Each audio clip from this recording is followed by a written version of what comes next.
Le Mali est, je crois, le troisième ou le quatrième producteur d'or en Afrique. Il y a toute la zone de l'Office du Niger qui est un véritable possible grenier pour toute l'Afrique de l'Ouest, avec des infrastructures qui sont anciennes, qui datent souvent de l'époque coloniale, mais qui peuvent être développées.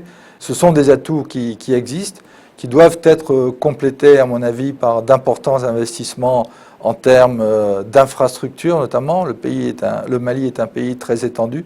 Les infrastructures routières doivent être développées. Elles ont commencé à l'être.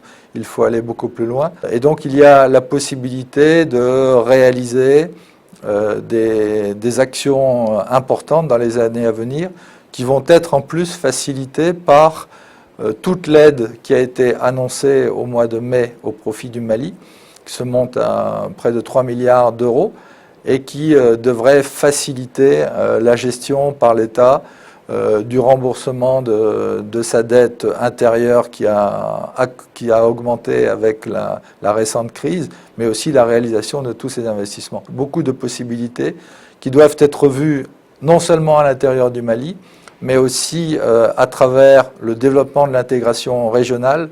Le Mali est un des membres de l'UEMOA, il est au centre de cette zone monétaire.